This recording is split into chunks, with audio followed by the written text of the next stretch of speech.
आइए स्टार्ट करते हैं प्रीवियस ईयर क्वेश्चंस 2025 से लेकर 2022 स्पोर्ट्स मैनेजमेंट के मोस्ट इंपोर्टेंट क्वेश्चंस।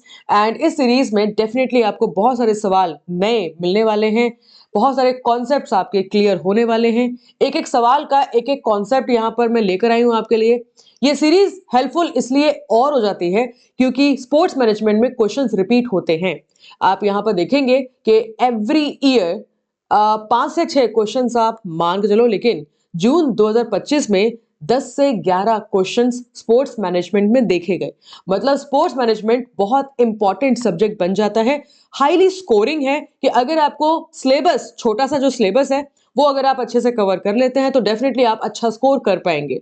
चलिए मैं सिलेबस आपको यहाँ पर दिखा देती हूँ इंपॉर्टेंट पॉइंट्स में। यहाँ पर तो सिलेबस में डेफिनेशंस हैं वेरी इंपॉर्टेंट, इसके साथ साथ स्पोर्ट्स मैनेजमेंट के functions, theories, principles of management, leadership, decision making, supervision, event management, personal management, intramural external tournaments, lesson planning, planning and types of plan, public relations, budgeting and auditing. तो ये कुछ ऐसे topics हैं जो examination में बार बार पूछे जा रहे हैं। आइए आप लोग अपना नोटबुक और पेन जरूर लेके रखिएगा सो दैट इस पीवाईक्यू सेशन में आप ये नोट डाउन भी कर पाए कि क्या क्या टॉपिक्स हैं जो बहुत इंपॉर्टेंट है, जहां से सवाल बनते हैं। चलिए हम स्टार्ट करेंगे जून 2025 से। जून 2025 का पहला सवाल आपके सामने। अब मैं आप लोगों को ये चीज बोलना चाहूंगी कि जब भी आप क्वेश्चन सॉल्व कर रहे हैं तो आप लोग वीडियो को रोक सकते हैं, वीडियो को पॉज कर सकते हैं। रिकॉर्डेड वीडियो है तो मेरी स्पीड थोड़ी सी ज्यादा रहेगी, आप वीडियो की स्पीड को अपने अकॉर्डिंग मैनेज कर सकते हैं। स्पीड कम लगे तो स्पीड को बढ़ा लीजिएगा, स्पीड ज्यादा लगे तो स्पीड को कम कर लीजिएगा। बट मैं यहाँ पर अपनी स्पीड को थोड़ा सा फास्ट रखूंगी, फटाफट आंसर बताऊंगी ताकि हम ज्यादा से ज्यादा क्वेश्चंस कम टाइम में कर पाए। और यहाँ पर 52 का करेक्ट आंसर जो है हो जाता है 1। यहाँ पे पूछा हुआ है ऑर्गेनाइजेशन का प्राइमरी डायमेंशन क्या होता है। अगर आप ऑर्गेनाइजेशन की बात कर रहे हैं तो ऑर्गेनाइजेशन को आप एक डिपार्टमेंट भी कह सकते हैं, एक स्कूल कॉलेज जिसमें डिपार्टमेंट्स होते हैं जहां पर काम होता है, तो ये सब चीजें ऑर्गेनाइजेशन में आती है। ठीक है, तो ऑर्गेनाइजेशन में जो प्राइमरी डायमेंशन है वो क्या है? डिपार्टमेंटलाइजेशन, कि आप ग्रुप को डिवाइड करोगे, डिपार्टमेंट्स बनाओगे ताकि काम आराम से हो सके। वर्क ऑफ स्पेशलाइजेशन, सबका हर एक डिपार्टमेंट का अपना अपना स्पेसिफिक वर्क होगा ताकि स्पेसिफिकली वर्क डिवाइड होके कंप्लीट किया जा सके। स्पैन ऑफ कंट्रोल, जब डिपार्टमेंट होगा, वर्टिकल डायमेंशन, हॉरिजॉन्टल डायमेंशन, तो प्रॉपरली वर्क भी डिवाइड होगा, कंट्रोल भी उसी की वजह से हो पाएगा। Now these are the primary factors which is responsible for your organization achieving goal। बाकी जो मार्केटिंग है और वो एडवर्टाइजिंग है ये सेकेंडरी है, ये सेकेंडरी है। ठीक है ना, तो कभी कभी ऐसा होता है कि जिस ऑर्गेनाइजेशन का मार्केटिंग एडवर्टाइजिंग नहीं भी होता है वो भी ऑर्गेनाइजेशन चल रही होती बढ़िया, जिसमें ज्यादा प्रमोशन नहीं होता है। क्यों? क्योंकि ट्रस्ट, क्यों? क्योंकि कंट्रोल है, क्यों? क्योंकि वहां पर काम बहुत अच्छे से हो रहा है। तो प्राइमरी डायमेंशन कौन सा है? Departmentalization, work specialization and span of control. तो यहां पर आपको सवाल समझ में आया? ये सवाल आपको किसी किताब में नहीं मिलेगा, ये खुद समझना पड़ेगा। यूजीसी ने जून 2025 में इसी तरीके से बहुत सारे क्वेश्चंस पूछे गए जिसमें आप ये समझ पाते हैं कि आपके नॉलेज, आपकी अंडरस्टैंडिंग, आपके करंट अफेयर्स की जो नॉलेज है वहीं से सवाल बन रहे हैं। इसी के साथ आगे बढ़ेंगे। 56 क्वेश्चन नंबर आपके सामने। 56 क्वेश्चन नंबर आपके सामने। इनमें से कौन सा डायमेंशन स्पोर्ट्स प्रमोशन को इन्वॉल्व करता है? Working with business to generate added revenue for sports program. तो जो आपका बिजनेस है उसमें और रेवेन्यू ऐड हो जाए, तो इसके लिए जो हम लोग बात कर रहे हैं डायमेंशन, तो यहां पे करेक्ट आंसर इसका हो जाता है 56 का, and the correct answer is second, corporate partner. Otherwise हम लोग बात करेंगे देखो एडेड रेवेन्यू, ठीक है ना, बाकी मैनेजर, एथलीट, गवर्निंग बॉडी, तो हम जब एज एन ऑर्गेनाइजेशन किसी अदर पार्टनर के साथ डील करते हैं, उसको पार्टनर बनाते हैं, तो उनका जो एक इन्वेस्टमेंट होता है उससे हम और अपना अच्छा रेवेन्यू जनरेट कर पाते हैं। तो यहाँ पे करेक्ट आंसर इसका सेकंड हो जाता है। ठीक है जी। इसके बाद 61 क्वेश्चन नंबर आपके सामने। सवाल सिंपल है, सवाल को समझने पे फोकस करिएगा। जैसे मैंने कहा कि ऑप्शंस 5 दिए हैं और उसमें से 3 सही करने हैं।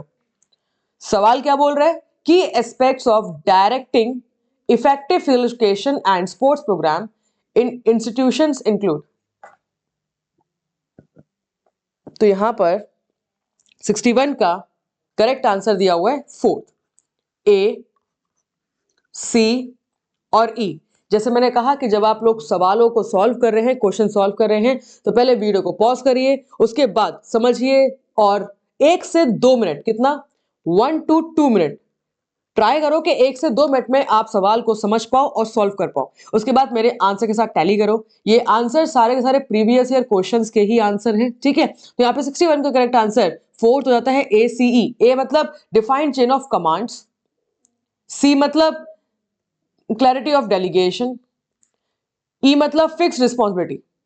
हम बात करेंगे डायरेक्टिंग की, कि अगर एक effective education program and sports program हम कंडक्ट करते हैं इंस्टीट्यूट में, तो क्या चीजें इंपॉर्टेंट है।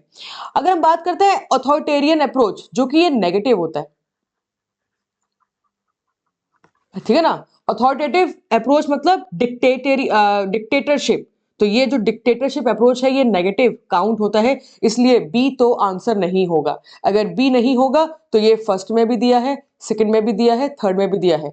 एक तो यहीं से आपको समझ में आ जाता है। दूसरा एडवर्टाइजिंग, नो एडवर्टाइजिंग डायरेक्शन में आता है, ऐसी बात नहीं है, लेकिन अगर हम बात कर रहे हैं इन 4 में से 3 ऑप्शन की, तो यस प्रॉपर कमांडिंग चेन होना जरूरी है, प्रॉपर लेवल होना जरूरी है, top level, middle level and lower level, ताकि प्रॉपर यूनिटी ऑफ कमांड हो सके।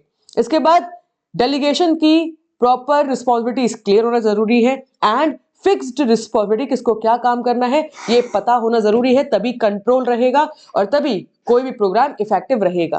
तो उसके अकॉर्डिंग करेक्ट आंसर ए, सी और ई हो जाता है। आपने यहाँ पे 3 क्वेश्चन किए, 3 क्वेश्चन में आपको ये समझ में आ रहा है कि सवालों को अगर आप समझते हैं, आराम से शांत दिमाग से अगर सॉल्व करेंगे, तो डेफिनेटली आपको आंसर मिल जाएगा। ये सवाल मैं आपको बता दूं किसी भी किताब में आपको नहीं मिलेंगे, जस्ट जो आपका जनरल नॉलेज है, जनरल अवेयरनेस है स्पोर्ट्स मैनेजमेंट में, वहीं से सवाल बन रहे हैं। ठीक है ना। चलिए आगे बढ़ेंगे। 76 क्वेश्चन नंबर, 76 क्वेश्चन नंबर आपके सामने।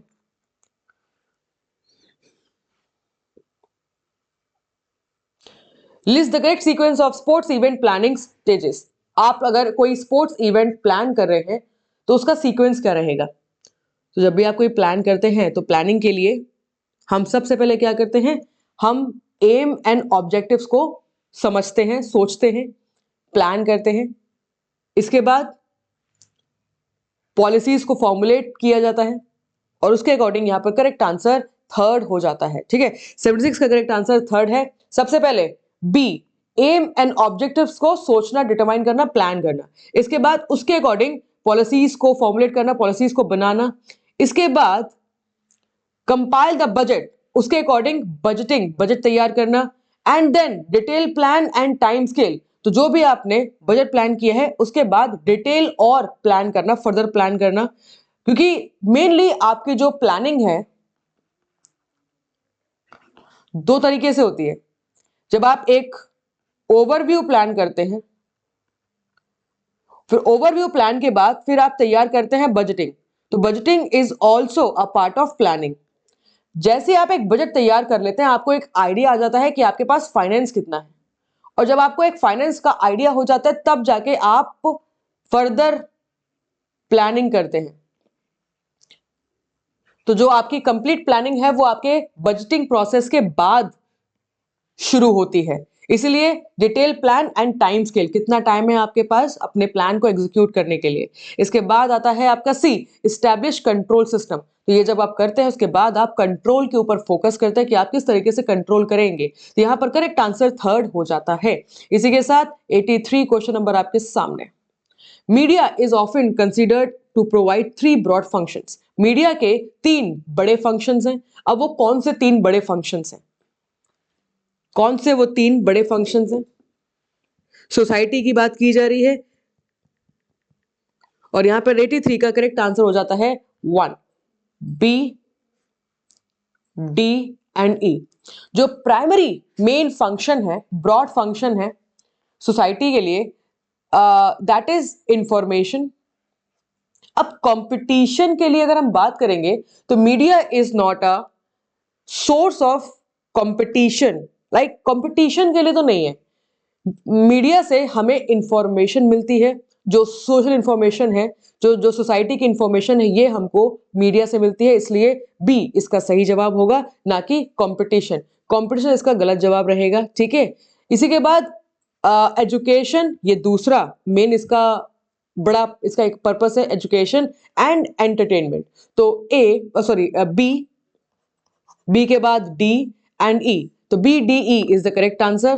बाकी रही बात रिलेशनशिप की, तो अकॉर्डिंग टू मी रिलेशनशिप भी आंसर गलत नहीं है, क्योंकि मीडिया का मेन पर्पस यही होता है कि वो किस तरीके से एक कंपनी का पब्लिक के साथ रिलेशन मैनेज करती है। तो किसी के भी बारे में जब कोई आर्टिकल छपता है या किसी भी कंपनी के बारे में, किसी भी बड़ी अथॉरिटी के बारे में, किसी पर्सनालिटी के बारे में अगर मीडिया पब्लिकली कुछ भी बोलता है तो डेफिनेटली उसका एक इफेक्ट क्रिएट होता है पब्लिक के ऊपर। And media is playing a big role in maintaining the public relationship with a company. तो उसके अकॉर्डिंग तो रिलेशनशिप भी गलत नहीं है, लेकिन यहाँ पर ऑप्शन अगर देखें तो ऑप्शन के अकॉर्डिंग यहाँ पर बी, डी और ई ये ज्यादा सही रिलेट कर रहा है। दैट इज वाई हम 1 के साथ जाएंगे। ठीक है, इसी के साथ आगे बढ़ेंगे। 94 क्वेश्चन नंबर।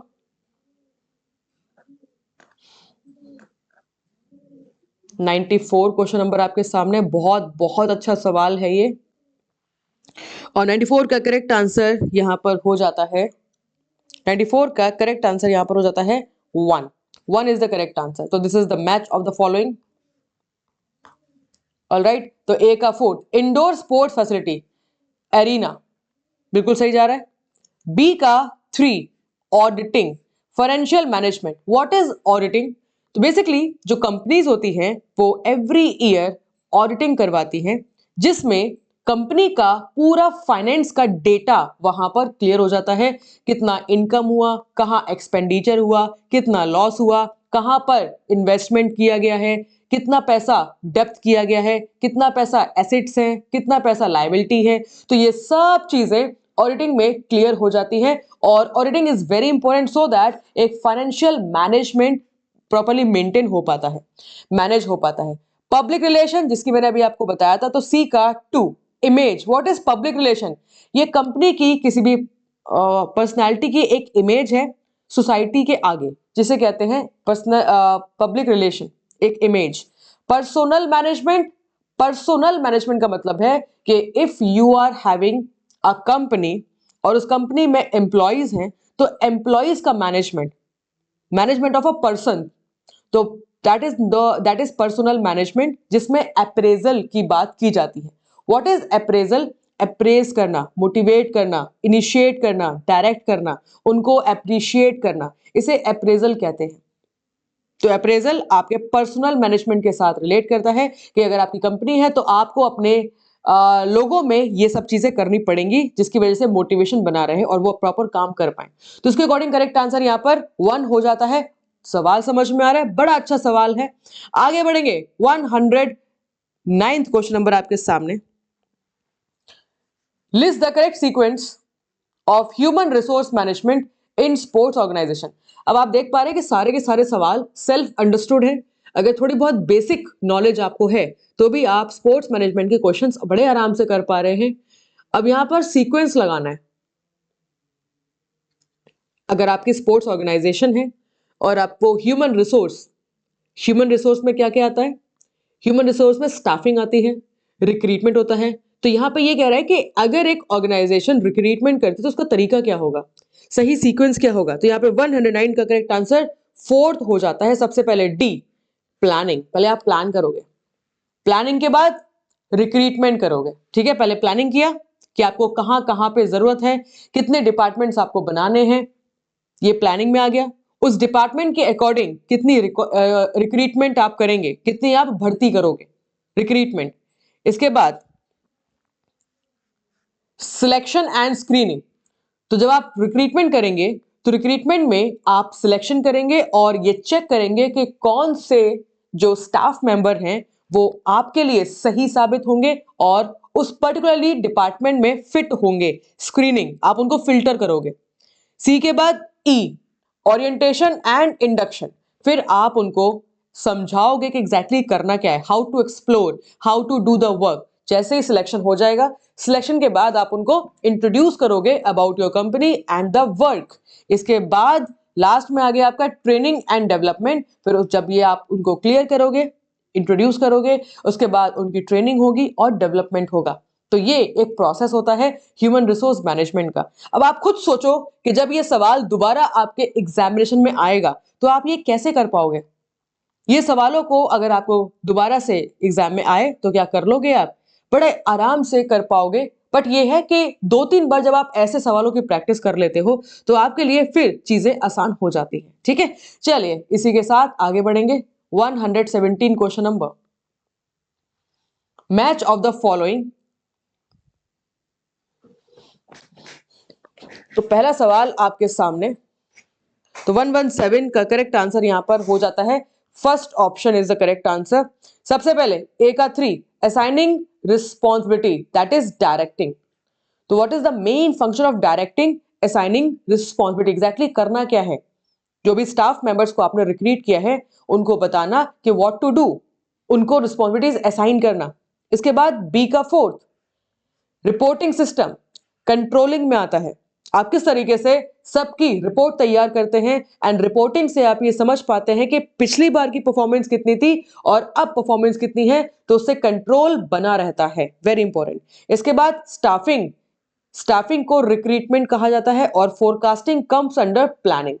फोरकास्टिंग, जब आप दूरदर्शी, जो चीज अभी हुई नहीं है, जो चीज आप सोचते हैं कि you will do one day, आप ऐसा करेंगे, यू आर इमेजिनिंग, आप इमेजिन कर रहे हो, आप मैनिफेस्टेशन कर रहे हो कि वो चीज आप ऐसे अचीव करोगे, ये आप ऐसे करोगे, इसको फोरकास्टिंग कहा जाता है। और फोरकास्टिंग के बाद फिर प्लानिंग होती है, जब आप प्रॉपरली अपना प्लान एग्जीक्यूट करते हैं तब ये प्लानिंग में आता है। तो फोरकास्टिंग और प्लानिंग रिलेटेड है, इसलिए यहाँ पे करेक्ट आंसर हो जाता है 1। ठीक है, चलिए आगे बढ़ेंगे। इसी के साथ साथ एक प्रॉपरली आप यहाँ पे डेफिनेशन देख सकते हैं इसका, बहुत अच्छे से डेफिनेशन दिया हुआ है। प्लानिंग का मतलब क्या होता है, जब आप एडवांस में कोई भी चीज प्लान करते हैं, डिसाइड करते हैं what to do, how to do and when to do it to achieve the goal and objectives, उसे प्लानिंग कहते हैं। ऑर्गेनाइजिंग में आप क्या करते हैं, वेरी इंपॉर्टेंट, क्योंकि आगे भी सवाल इस तरीके से आए हुए हैं, रिपीट हुए हैं क्वेश्चंस, ये बड़ा ही इंपॉर्टेंट टॉपिक है स्पोर्ट्स मैनेजमेंट का। Organizing, arranging task, resources and authority to implement the plan effectively. This is the meaning of organizing. तो organizing में आप क्या करते हो, जो डिफरेंट डिफरेंट टास्क हैं, अलग अलग डिपार्टमेंट्स के, अलग अलग टीम मेंबर्स के, आप उन टास्क को अरेंज करते हो। उसके अकॉर्डिंग क्या क्या रिसोर्सेज अवेलेबल हैं, कितना टाइम है, कितना पैसा है, वो आप डिसाइड करते हो। और who will be the leader, who will be the leader, who will control the whole system, ये भी आप डिसाइड करते हो और आप प्लान को इंप्लीमेंट करते हो। यहां पे करेक्ट आंसर ऑर्गेनाइजिंग आएगा।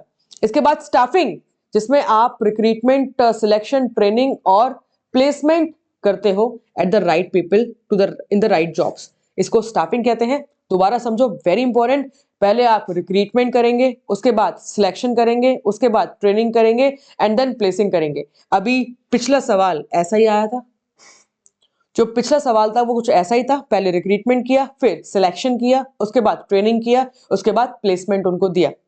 डायरेक्टिंग, आप प्रॉपरली अपने टीम मेंबर्स को, अपने एम्प्लॉइज को मोटिवेट और गाइड करते हो towards the work. Forecasting, prediction, in future you will do this and that, this is the meaning of forecasting. Controlling, तो जो भी आपकी एक्चुअल परफॉर्मेंस है वो आपकी प्लान परफॉर्मेंस के साथ मैच हो रही है या नहीं। आपने प्लानिंग कुछ और किया था और आपकी जो भी अभी परफॉर्मेंस है उन दोनों में कितना सिमिलैरिटी है, कितना डिफरेंस है आपकी प्लानिंग के अकॉर्डिंग। तो यहाँ पे करेक्ट आंसर इसका कंट्रोलिंग रहेगा अगर ऑप्शन में आया तो। Coordinating, integrating, harmonizing the activities of different department to achieve the common goal. जो डिफरेंट डिफरेंट डिपार्टमेंट्स हैं उनके बीच में कितना कोऑर्डिनेशन है और वो किस तरीके से इंटीग्रेट होकर काम कर पा रहे हैं, इसे कहते हैं कोऑर्डिनेशन। ठीक है जी। तो अगर यहां से सवाल बना तो ये ऑप्शन सही रहेंगे। इसी के साथ आगे बढ़ते हैं 136 question number, very very important question. Depth, profit, equity, asset. The financial success of an organization is depend on the difference between revenue and expenditure. It is referred to as, तो जो ऑर्गेनाइजेशन का success है, financial success, वो depend करता है revenue और expenditure के बीच में डिफरेंस। अगर हम बात कर रहे हैं रेवेन्यू, तो रेवेन्यू क्या होता है? The total income, the total income. अब टोटल इनकम में से माइनस, डिफरेंस पूछा हुआ है ना, डिफरेंस पूछा हुआ है, माइनस एक्सपेंडिचर। ठीक है ना? तो जितना भी आपने कमाया टोटल, मान लो आपने पूरे साल में कमाया 10 लाख रुपए। ठीक है, पूरे साल में कमाया आपने 10 लाख रुपए। ठीक है, अब 10 लाख रुपए में से माइनस आपके खर्च कितने हो गए? आपके खर्च हो गए 5 लाख रुपए। अब जो बचा, अब देख रहे हो आप कि 10 लाख में से आपने 5 लाख का खर्चा कर दिया, तो बचे आपके 5 लाख रुपीस, वो है आपका प्रॉफिट। ठीक है, और अगर आपने कमाए 10 लाख रुपए लेकिन खर्चा हो गया आपका 12 लाख का, आपका खर्चा हो गया 12 लाख का, तो यहां पर आपको लॉस हो गया 2 लाख का, 2 लाख का आपको लॉस हो जाएगा। ठीक है, तो ये बेसिकली प्रॉफिट एंड लॉस। अब लॉस तो यहां पर दिया नहीं हुआ है, इसलिए करेक्ट आंसर यहां पर सेकंड हो जाएगा। ठीक है, बाकी प्रॉफिट एंड लॉस दोनों हो सकता है क्योंकि यहां पे केवल डिफरेंस पूछा हुआ है। Is it okay to all of you? Now बाकी डेप्थ का मतलब क्या होता है, इक्विटी का मतलब क्या होता है, एसेट का मतलब क्या होता है, जरा देख लेते हैं इसको भी। और ये डेफिनेशंस आपके सामने बड़ी ही इंपॉर्टेंट डेफिनेशन है, एक एक लाइन में यहां पर बारीकी से दिया हुआ है। What is depth? That is a money borrowed by the individual और business that must be repaid. Depth का मतलब होता है उधार लेना, कि आपने कुछ पैसा, कोई भी जो चीज है वो आपने उधार ली है। जैसे कि हम लोग ईएमआईज वगैरह देते हैं, हम लोग बैंक से जब लोन लेते हैं उसके बाद उसका इंटरेस्ट देना पड़ता है, लोन की ईएमआई एक बन जाती है, तो वो एक तरीके से डेप्थ है, मतलब आप उधारी में रह रहे हो, दैट इज डेप्थ। उसी के बाद profit, the excess of income over expenditure, कि आपका इनकम ज्यादा है और आपका खर्चा कम है, उसे प्रॉफिट कहेंगे। वहीं पर अगर आप लॉस की बात करोगे तो आपकी इनकम कम है और एक्सपेंडिचर ज्यादा है, तो उसको लॉस कहेंगे। इक्विटी, द ऑनर्स शेयर और ownership interest in a business after liabilities are deducted. Equity का मतलब होता है कि अगर लायबिलिटी हटा दी जाए, अब लायबिलिटी क्या है आगे देखेंगे, अगर लायबिलिटी हटा दी जाए तो टोटल परसेंटेज कितना बन जाता है ऑनर का, उसे इक्विटी कहते हैं। कि कितने प्रतिशत इक्विटी के आप मालिक होंगे या फिर कितने प्रतिशत आप कंपनी के मालिक होंगे लायबिलिटी हटाने के बाद, उसे इक्विटी कहा जाता है।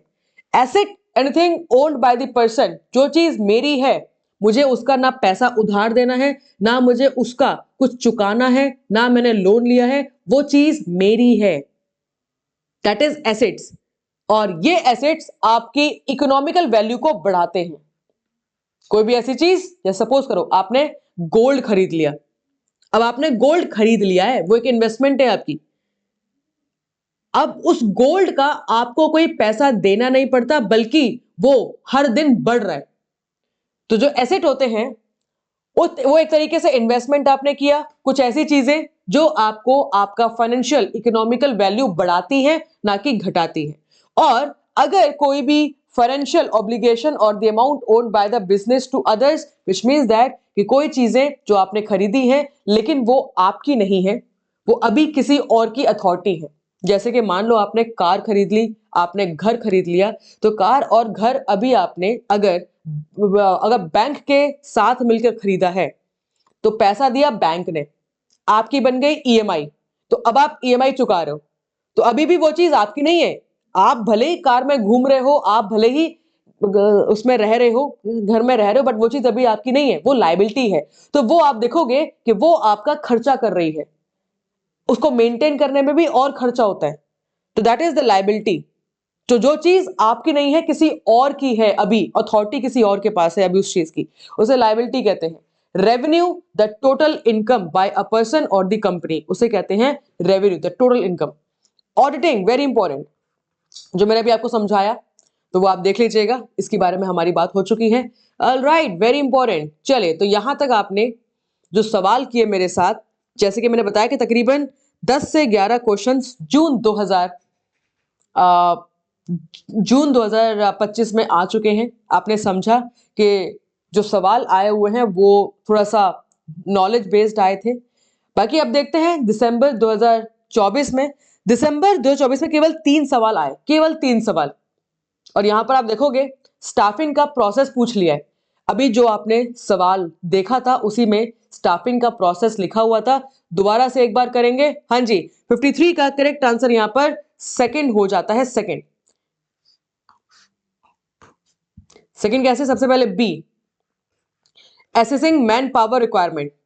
सबसे पहले हम चेक करते हैं कि भाई रिक्वायरमेंट क्या है, हमें कितनी जरूरत है, रिक्वायरमेंट चेक करेंगे। इसके बाद रिक्वायरमेंट का जो भी है वो रिक्रूटमेंट किया जाएगा। अच्छा, ये रिक्वायरमेंट है, ये रिक्रूटमेंट है, दोनों में डिफरेंस है। पहले आप रिक्वायरमेंट चेक करोगे, उसके बाद रिक्रूटमेंट करोगे या फिर स्टाफिंग करोगे। रिक्रूटमेंट को स्टाफिंग कहते हैं, अभी देखा था आपने मैच ऑफ द फॉलोइंग में। तो रिक्रूटमेंट करेंगे, स्टाफिंग करेंगे, हायरिंग करेंगे, इसके बाद उनको प्लेसमेंट देंगे। ठीक है, उनकी प्लेसमेंट होगी, उनको कहां कहां पर, उनकी लोकेशन पर उनको जॉब मिल रही है, उनकी प्लेसमेंट होगी, उनको उनकी रैंक मिलेगी, उनको उनका जो भी उनका पोजीशन है वो उनको मिलेगा। इसके बाद डेवलपमेंट, प्रमोशन, ट्रांसफर, अप्रेजल, ये सब चीजें होंगी। और उसके बाद आता है रिम्यूनरेशन, जितना भी वो काम करेंगे उतना उनको पैसा मिलेगा। ठीक है, उल्टा है बेसिकली। तो बी सी ए तो क्लियर है, उसके पहले BCA के बाद ई आएगा।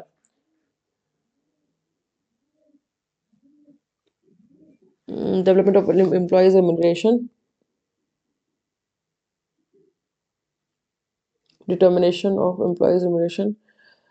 मेरे अकॉर्डिंग यहाँ पे ना BCA के बाद D और E आना चाहिए था मेरे according. Development, promotion, transfer, appraisal ये बाद में आना चाहिए मेरे अकॉर्डिंग। रिम्यूनरेशन का मतलब है जितना भी वो काम कर रहे हैं उसको उतना पैसा मिले, that is the meaning of remuneration, है ना। तो ये चीज पहले आनी चाहिए, उसके बाद प्रमोशन होता है, फिर ट्रांसफर होता है, फिर अप्रेजल भी होता है। ठीक है ना। तो E option should come afterwards, but option के अकॉर्डिंग यहाँ पे करेक्ट आंसर सेकंड दिया है, बट मेरे अकॉर्डिंग इसका करेक्ट आंसर होना चाहिए था BCADE। ऑलराइट, इसके बाद आगे बढ़ेंगे। 94 क्वेश्चन नंबर आपके सामने।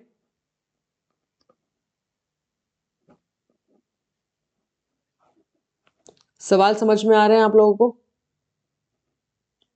ऑलराइट, इंग्लिश में भी दिया हुआ है, हिंदी में भी दिया हुआ है। तो ये 94 का करेक्ट आंसर हो जाता है 1। सवाल क्या है? Choose the correct sequential order for the basic of scientific management. अब आपको ये बात ना, ये जो टॉपिक है ये आपको मिल जाएगा थ्योरीज ऑफ मैनेजमेंट में। एडमिनिस्ट्रेटिव थ्योरी ऑफ मैनेजमेंट जिसके 14 प्रिंसिपल्स हैं, साइंटिफिक थ्योरी ऑफ मैनेजमेंट जिसके 4 प्रिंसिपल हैं, उसके बाद bureaucratic theory of management, human approach by Elton Mayo, उसके बाद सिस्टमिक थ्योरी ऑफ मैनेजमेंट। तो अलग अलग थ्योरीज हैं जिसको आप लोग पढ़िएगा। और यहाँ पे सीक्वेंस अगर अरेंज करना है तो सबसे पहले 94 का करेक्ट आंसर बन दिया हो, सबसे पहले सी आएगा, study the work scientifically. Alright, पहले आप वर्क को साइंटिफिकली समझे, स्टडी करें। इसके बाद select the worker and train them. पहले आप प्लान करें, मेनली इसको प्लानिंग के साथ हम देख सकते हैं, प्लान करें। इसके बाद रिक्रूटमेंट किया जाएगी और उनकी ट्रेनिंग दी जाएगी। सही है। इसके बाद match job and work properly, worker properly. जब आप उनको ट्रेनिंग देंगे तो ट्रेनिंग के बाद कौन सा जॉब वो बहुत अच्छा कर पाएंगे, तो ट्रेनिंग के बाद उनको उनके अकॉर्डिंग, उनकी स्पेशलिटी के अकॉर्डिंग काम मिलेगा and they will work properly. उसके बाद distribute the gain between employers and employ, which means that remuneration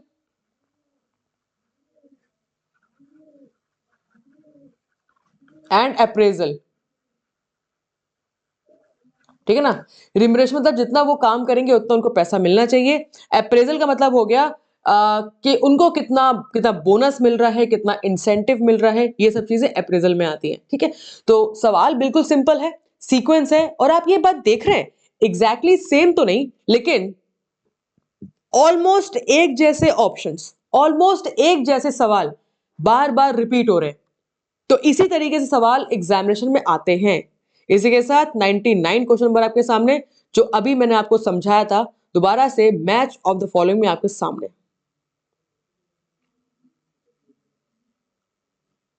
तो यहां पर आपने सभी ऑप्शन सभी एक एक करके मेरे साथ पढ़ लिए हैं, और 99 का करेक्ट आंसर यहां पर सेकंड हो जाता है, accounting recording of interpreting the financial data.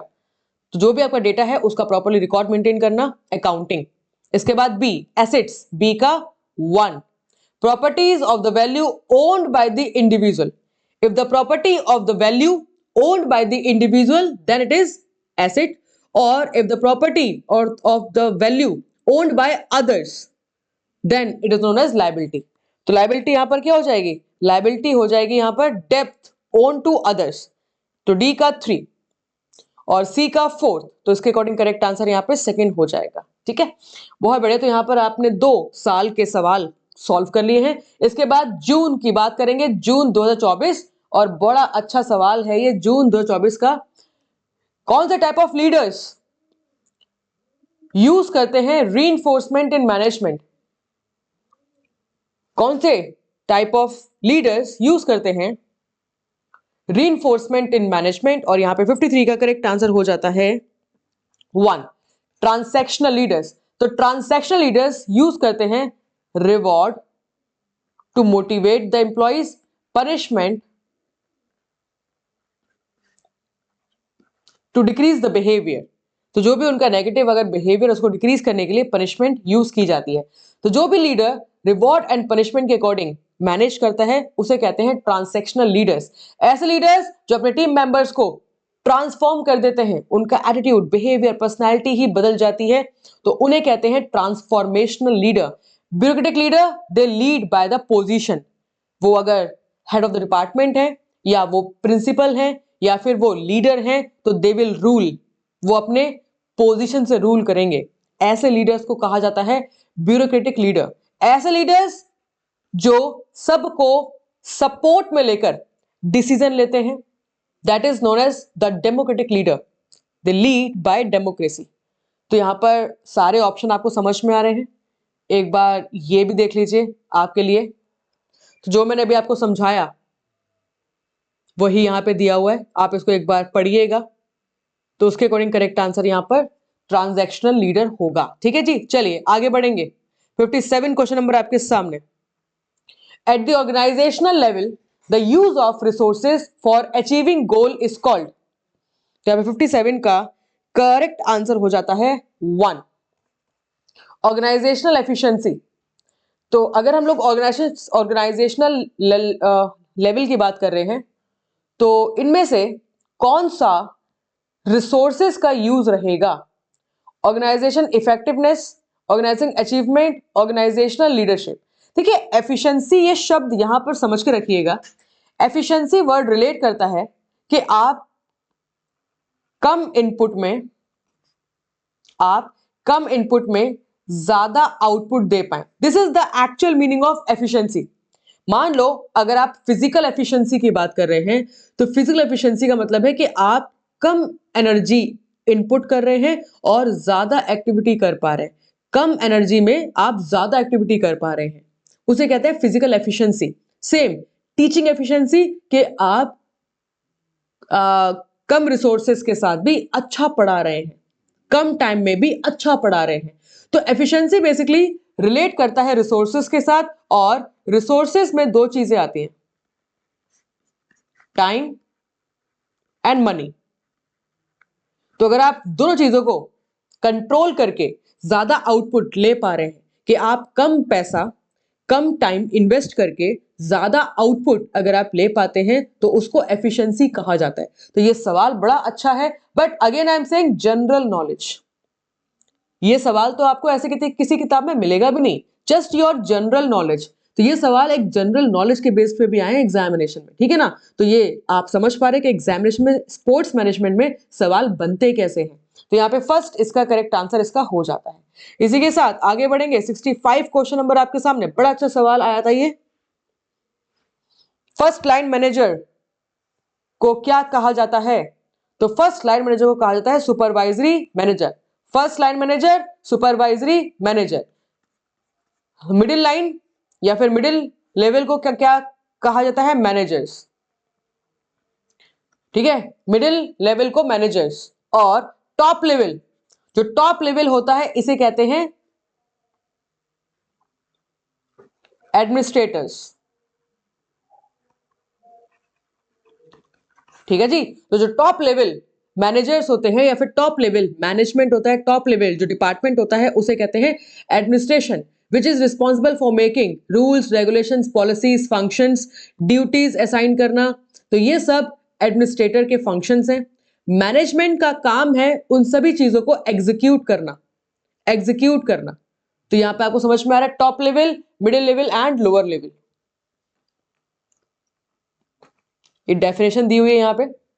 तो basically management is primarily concern with planning, organising, directing, controlling resources to achieve the organisation गोल।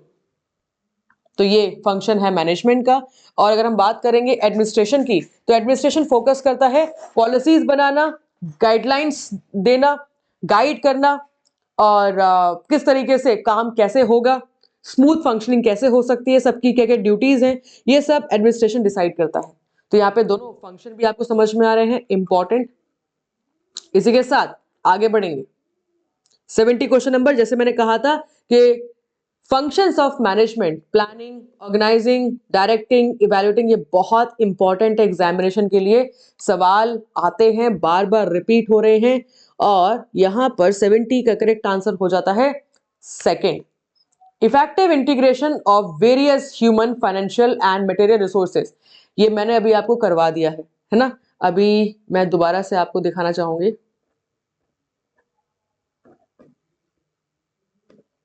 ये देखिए, ये अभी हमने इसको किया था, organizing, arranging task, resources, authority to implement, ठीक है। तो टास्क को अरेंज करना, रिसोर्सेज को अरेंज करना, अथॉरिटी कौन क्या करेगा, कौन सा क्या काम करेगा, तो ये सब ऑर्गेनाइजिंग में आता है।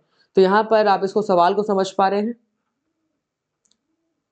और यहाँ पे 70 का करेक्ट आंसर सेकंड हो जाएगा, ठीक है। फाइनेंशियल एंड मटेरियल रिसोर्सेज को इंटीग्रेट करना ताकि हम अपने प्लान को एग्जीक्यूट कर पाए, अकम्प्लिश कर पाए। तो करेक्ट आंसर इसका सेकंड हो जाएगा, ठीक है। 74 क्वेश्चन नंबर आपके सामने, कंट्रोल का करेक्ट सीक्वेंस क्या है?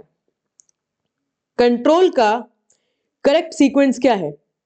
और यहां पर 74 का करेक्ट आंसर दिया हुआ है सेकंड। इसको आप एक बार देखिए, देखने के बाद अब सबसे पहले मैं आपको लेके जाऊंगी, these are the notes of Scholars Mantra. तो यहां पर बहुत डिटेल, बहुत अच्छे से दिए, हमने यहां पर एक्सप्लेन किया हुआ है। उसमें से मैं पर्टिकुलरली आपको कंट्रोलिंग का ही पार्ट दिखाऊंगी। तो यहां पे कंट्रोल करने के लिए 4 स्टेप्स हैं, वो भी सीक्वेंस में। पहला, establish the performance standards based on organization objectives. तो जो भी ऑर्गेनाइजेशन के ऑब्जेक्टिव्स हैं या फिर जो भी आपका एम है, उसके एम के अकॉर्डिंग आप एक स्टैंडर्ड, एक नॉर्म्स तैयार करिए कि आपकी रिक्वायरमेंट क्या है, आपकी कंपनी अपने टीम मेंबर से क्या उम्मीद रखती है, क्या उसका एम है, पर्पस है। Number 2, measure and report on actual performance. जब एक स्टैंडर्ड आप बता देंगे कि एग्जैक्टली आपको करना क्या है, कितने टाइम में करना है, तो उसके बाद आप मेजरमेंट और रिपोर्टिंग करें कि उनकी एक्चुअल परफॉर्मेंस क्या है, प्रॉपरली आपके पास डेटा रिकॉर्ड हो। नंबर 3, देन कंपेयर, आप कंपेयर करें कि जो प्लान किया था क्या उसके अकॉर्डिंग परफॉर्मेंस हो पा रही है या नहीं हो पा रही है। नंबर 4, अगर नहीं हो पा रही है तो क्यों नहीं हो पा रही है, कहां कहां पर कमी है और क्या चीज बेटर की जा सकती है, तो ये यहां पर आ जाएगा। तो इसके अकॉर्डिंग 4 ऑप्शंस में करेक्ट आंसर यहां पर ये रहेगा, सीक्वेंस अगर आया तो ये जो आया हुआ है सवाल, समझ पा रहे हैं। सबसे पहले स्टैब्लिशिंग परफॉर्मेंस स्टैंडर्ड्स, तो यहां पर आप पहले स्टैंडर्ड्स को प्लान करेंगे, स्टैंडर्ड्स बनाएंगे, नॉर्म्स डिसाइड करेंगे। इसके बाद एक्यूरेटली मेजरिंग परफॉर्मेंस, फिर आप प्रॉपर्ली मेजर करेंगे परफॉर्मेंस को। इसके बाद कंपेयर किया जाएगा, कंपेयर करने के बाद करेक्शंस किए जाएंगे कि क्या क्या और करेक्शंस किए सकते हैं। एंड रीइंफोर्समेंट, मोटिवेट करना, अगर किसी एम्प्लॉय की परफॉर्मेंस एक्सपेक्टेशन से ज्यादा है तो उसको मोटिवेट करना, उसको इंसेंटिव प्रोवाइड करना, अप्रिशिएट करना, अप्रेज करना। 74 का करेक्ट आंसर सेकंड हो जाएगा। समझ में आया? ठीक है। इसके बाद जून का एग्जाम, जून का पेपर सॉल्व करने के बाद हम दिसंबर का पेपर सॉल्व कर रहे हैं, दिसंबर 2023। और दिसंबर 2023 में बड़े सारे सवाल देखे गए और मेन जो सवाल थे वो सवाल थे लीडरशिप टॉपिक में से। तो तकरीबन आप देखेंगे यहां पे 8 से 9 सवाल देखे गए थे दिसंबर 2023 में। पहला सवाल आपके सामने, 2 स्टेटमेंट हैं, स्टेटमेंट 1, स्टेटमेंट 2। तो अकॉर्डिंग टू सोशल स्ट्राइविंग, अब सोशल स्ट्राइविंग एक पॉजिटिव टर्मिनोलॉजी है, सोशल लोफिंग ये एक नेगेटिव टर्मिनोलॉजी है। तो अकॉर्डिंग टू सोशल स्ट्राइविंग, जो एक इंडिविजुअल है वो इंटर ग्रुप कॉम्पिटिटिवनेस, मतलब ग्रुप्स के बीच में कॉम्पिटिटिवनेस इंक्रीज करना, पार्टनर एफर्ट और पर्सनल इन्वॉल्वमेंट, किस तरीके से सभी के सभी इन्वॉल्व हैं ग्रुप में ताकि ग्रुप अपना गोल अचीव करे, इसको कहते हैं सोशल स्ट्राइविंग। बिल्कुल सही बात है, स्टेटमेंट 1 बिल्कुल सही है। Statement 2, according to social loafing phenomena there is increase in group motivation as a group size increases, and ये स्टेटमेंट गलत साबित हो जाती है। क्यों? क्योंकि सोशल लोफिंग का मतलब यह होता है कि जब ग्रुप ज्यादा होगा तो कुछ लोग नाकामी करना शुरू कर देते हैं। जब ग्रुप ज्यादा होता है तो कुछ लोग काम नहीं करते, जिसकी वजह से बाकी अदर ग्रुप मेंबर्स के ऊपर प्रेशर बढ़ जाता है और इसको कहते हैं सोशल लोफिंग। तो ये ग्रुप के साइज के इंक्रीज होने से सोशल लोफिंग बढ़ती है, जो कि गलत है। तो यहां पर आपको एक बात समझ में आ रही है कि अगर आपको एक अच्छा कंट्रोल रखना है तो अच्छे कंट्रोल रखने के लिए ग्रुप साइज कैसा होना चाहिए? Group size should be small. Group size छोटा होगा तो कंट्रोल भी ज्यादा होगा, कोऑर्डिनेशन भी ज्यादा होगा और कोहेजन, यूनिटी ये भी ज्यादा होगी। तो इसको मैं आपको दिखाना चाहूंगी यहां पर, सोशल लोफिंग। सोशल लोफिंग, तो these are the threats of group effectiveness. तो ये कुछ ऐसे ऑप्शंस हैं जो ग्रुप इफेक्टिवनेस को रिड्यूस करते हैं, जिनके लिए खतरा होते हैं। सोशल लोफिंग जो मैंने बताया अभी आपको, ग्रुप थिंक, ग्रुप की जो सोच है, थिंकिंग है, वो एक होनी जरूरी है। What group thinks about themselves and to the others, ये जरूरी है, उनकी सबकी सोच एक होना जरूरी है। फ्री राइडिंग, कुछ लोग नाम किसी और का और काम किसी और का वाली बात करते हैं।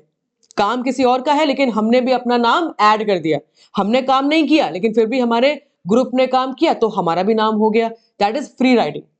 एग्जाम्पल के तौर पर मान लो जब इंटर कॉलेज में, आपने ये देखा होगा ना, इंटर कॉलेज में एक टीम तैयार होती है ना, उसमें से खेलते हैं केवल कुछ प्लेयर्स, बाकी है सब्स्टिट्यूट्स, उनको तो मौका भी नहीं मिलता बट फिर भी उनको सर्टिफिकेट मिलता है। उन्हें खेलना भी नहीं आता फिर भी उनको सर्टिफिकेट मिल जाता है इंटर कॉलेज का। That is the meaning of free riding, कि उन्होंने काम नहीं किया है, इवन पार्टिसिपेट भी नहीं किया, कोई भी मैच भी नहीं खेला, लेकिन उनको भी सर्टिफिकेट मिल जाता है।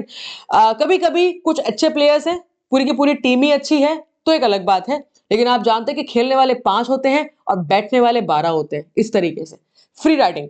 पुअर लीडरशिप, अगर लीडरशिप आपकी वीक है तो ये आपके लिए, ग्रुप के लिए खतरा हो सकता है।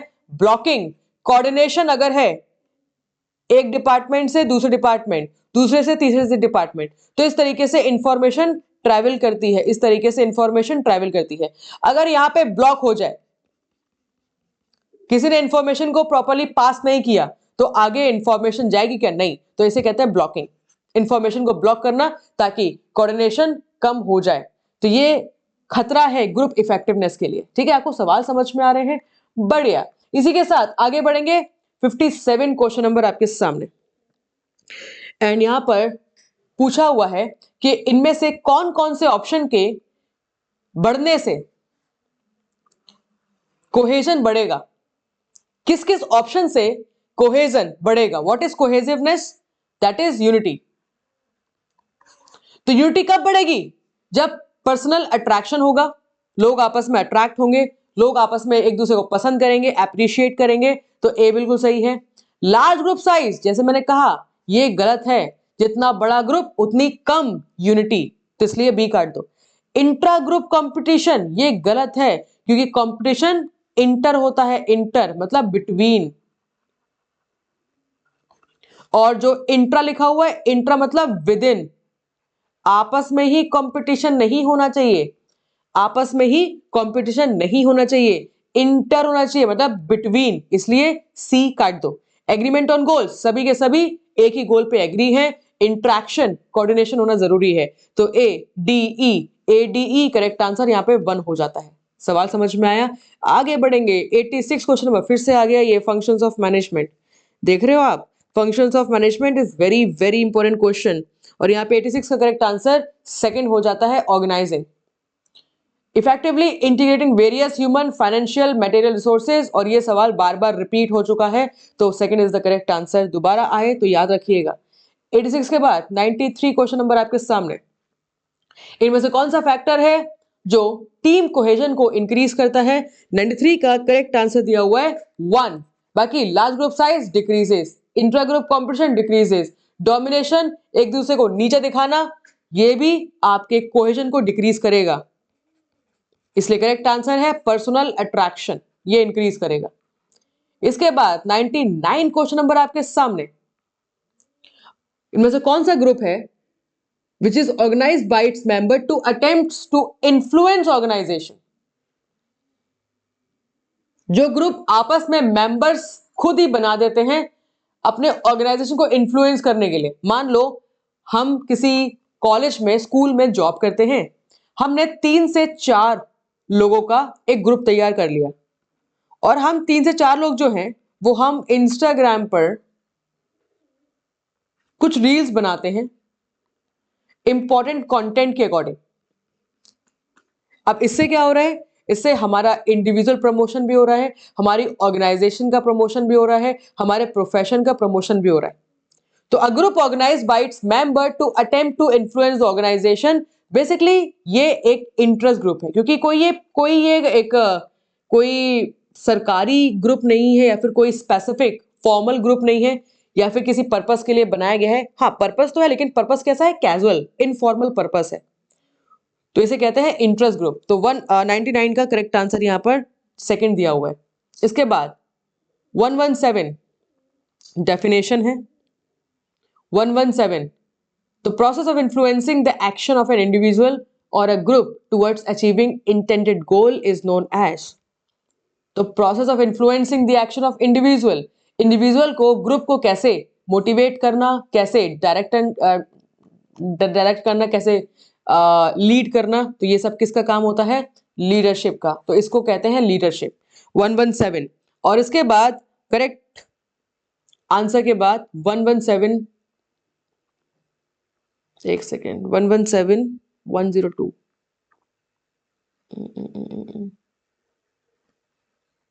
ओके, 117 के बाद 124 जी, 117 के बाद 124 क्वेश्चन नंबर आपके सामने दोबारा से देख रहे हो आप।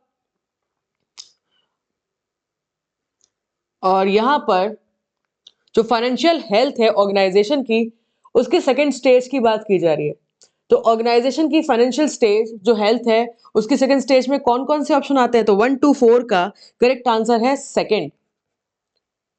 सबसे पहला इनकम स्टेटमेंट, इसके बाद बी रेवेन्यू, इसके बाद सी expenses.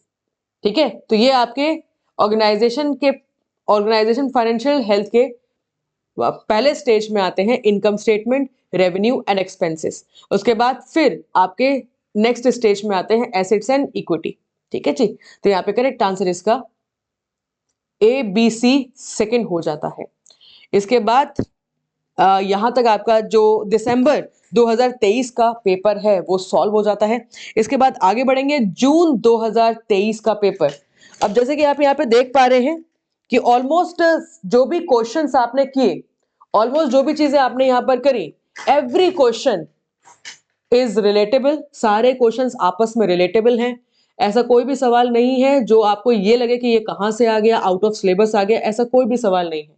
Every question depends on the definition और आपको कितना एक जनरल नॉलेज है कॉन्सेप्ट के बारे में, राइट। 6th क्वेश्चन नंबर आपके सामने, जून 2023 का, the action part of the management process is known as, the action part of the management process is known as, और यहां पे 6 का करेक्ट आंसर दिया हुआ है लीडिंग। बट मेरे अकॉर्डिंग ऑर्गेनाइजिंग इसका आंसर होना चाहिए इसका, क्योंकि एक्शन का पार्ट मतलब हो गया इंप्लीमेंटिंग। जब आप प्लान को इंप्लीमेंट करना स्टार्ट करते हैं, जब आप इंप्लीमेंट करना स्टार्ट करते हैं तो ये ऑर्गेनाइजिंग में आएगा। बट लीडिंग इसका आंसर दिया हुआ है। तो देख लेते हैं। बाकी ये है कि ऑर्गेनाइजिंग मेरे अकॉर्डिंग होना चाहिए था। चलिए, बाकी आप मुझे देखकर बताइए कि आपके अकॉर्डिंग क्या होना चाहिए। यूजीसी नेट जून 2023 का सवाल है, तो करेक्ट आंसर दिया है लीडिंग, बट मुझे लग रहा है ऑर्गेनाइजिंग। आप बताइएगा कि आपको क्या लगता है। इसी के बाद आगे बढ़ेंगे। इनमें से कौन कौन सा ऑप्शन है जो टीम कोहेजन, जो ग्रुप कोहेजन को मेजर करने के लिए यूज किया जाता है। और बॉटपॉट नहीं होगा। बॉटपॉट क्यों नहीं होगा? Because Bod Pod is used for measuring body composition, for measuring body composition, right. उसके बाद क्वेश्चनियर्स, सोशियोग्राम एंड मोनोग्राम। ठीक है, एक्चुअली में ना इसका करेक्ट आंसर जो है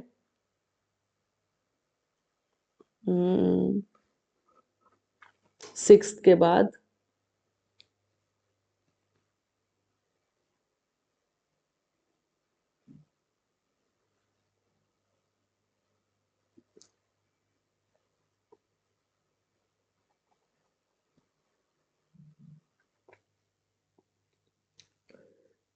जी, मोनोग्राम भी नहीं होगा इसका आंसर। इसका आंसर केवल बी और सी दिया हुआ है, थर्ड दिया हुआ है। ठीक है, तो इसका आंसर मोनोग्राम भी नहीं है। मोनोग्राम बेसिकली क्या होता है? These are the logos and symbols. ठीक है, ये लोगोज होते हैं एंड सिंबल्स होते हैं। ठीक है ना, तो लोगोज एंड सिंबल से कोहेजन रिलेशन तो है, बट ऑप्शन में भी नहीं दिया हुआ है ना। मान लो अगर एक ग्रुप है तो ग्रुप का अपना एक लोगो है, ग्रुप का अपना एक सिंबल है, तो इट डिफाइंस द यूनिटी, है ना। तो हो सकता है, बट ऑप्शन में नहीं दिया हुआ है, तो बी एंड सी ये तो होगा। सोशियोग्राम, सोशियोग्राम में आप ग्रुप के बीच में रिलेशनशिप ही मेजर करते हैं, इसलिए सी भी होगा। और क्वेश्चनर से भी आप कोहेजन मेजर कर सकते हैं, इसलिए बी भी होगा। तो बी एंड सी तो आंसर सही है। बाकी ए और डी नहीं रहेगा। ठीक है, ए और ई भी नहीं होगा। Electrocardiogram is basically used for measuring the heart rate.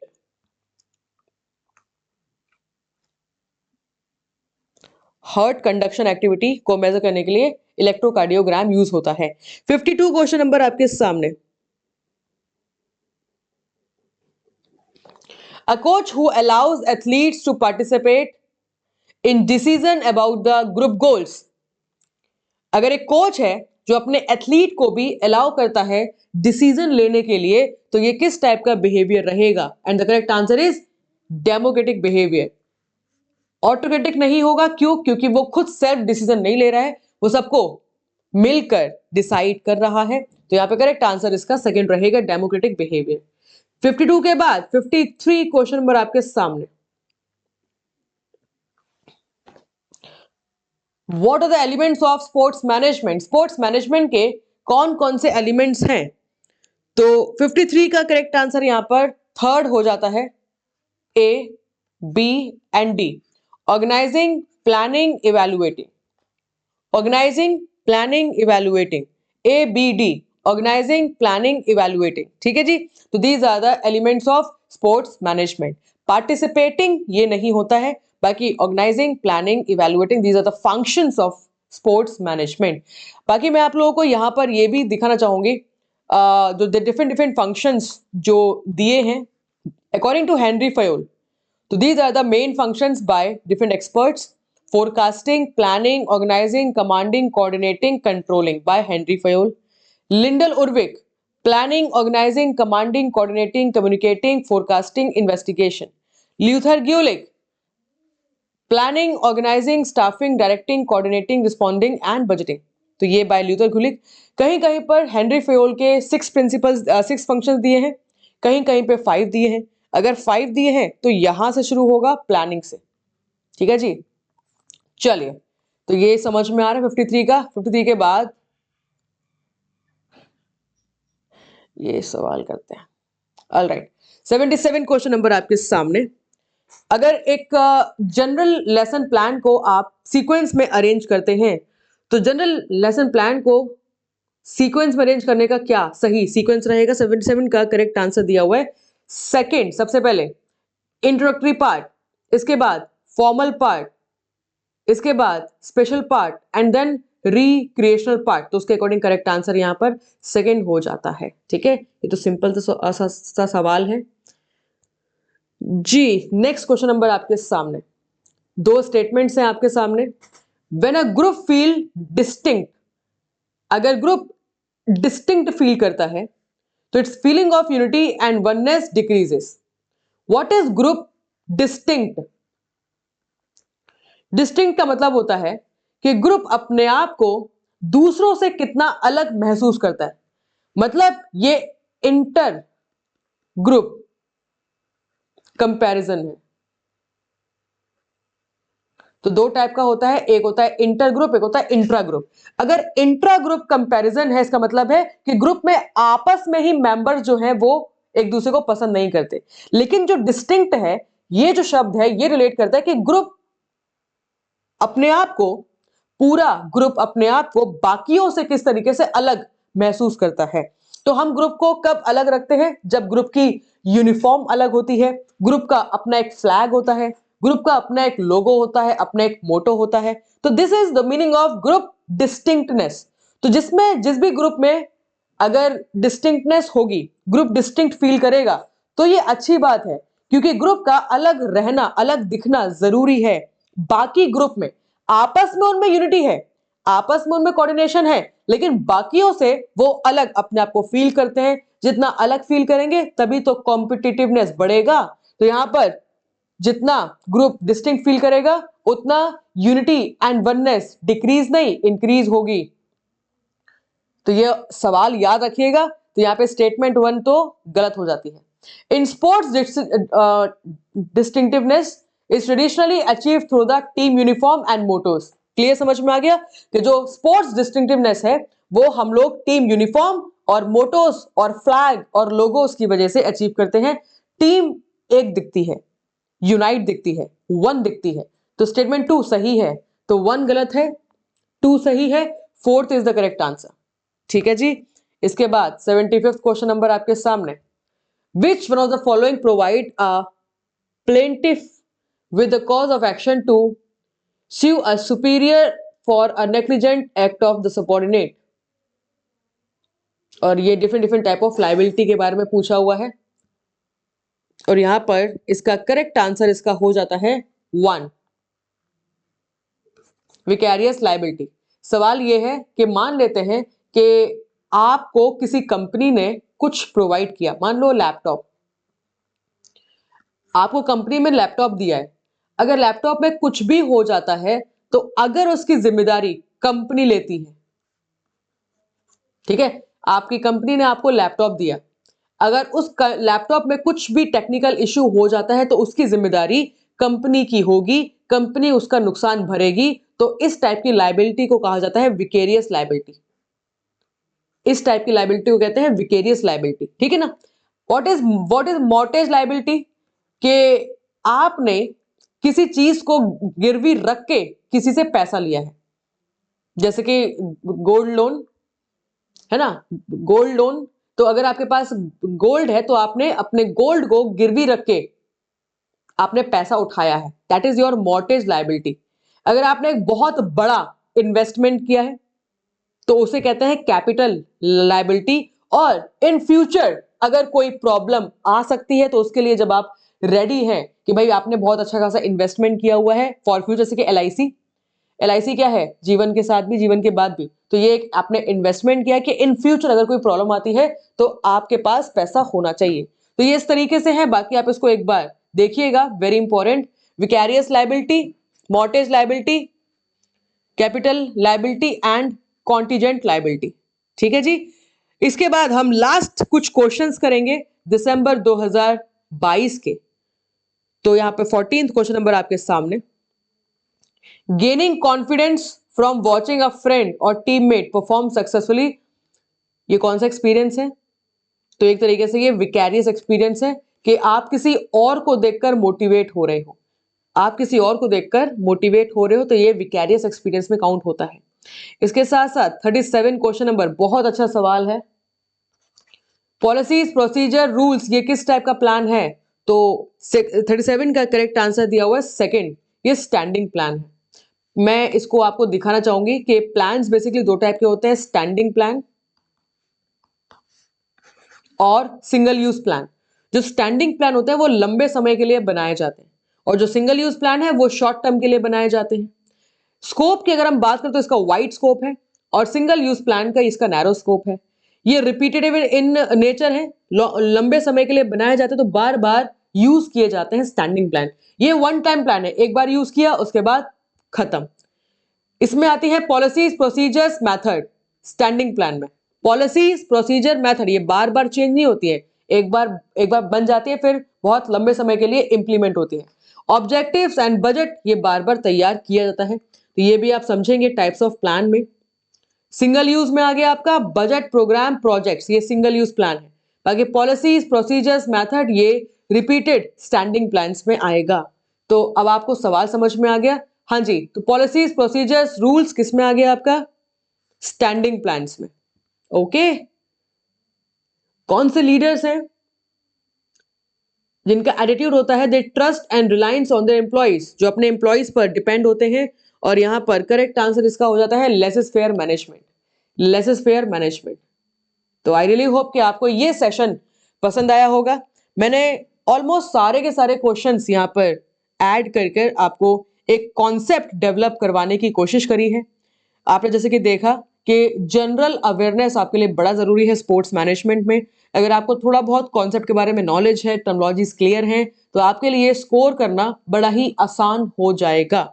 तो आई रियली होप कि आप लोग इस बेहतरीन तरीके से अपना रिवीजन कर पाए होंगे।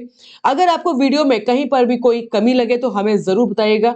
वीडियो अगर यहां तक देखी है तो लाइक करके जरूर जाइएगा और ऐसे ही कंटिन्यूअसली सारे ही वीडियोस को जरूर देखिएगा, previous year question subject wise. Thank you so much.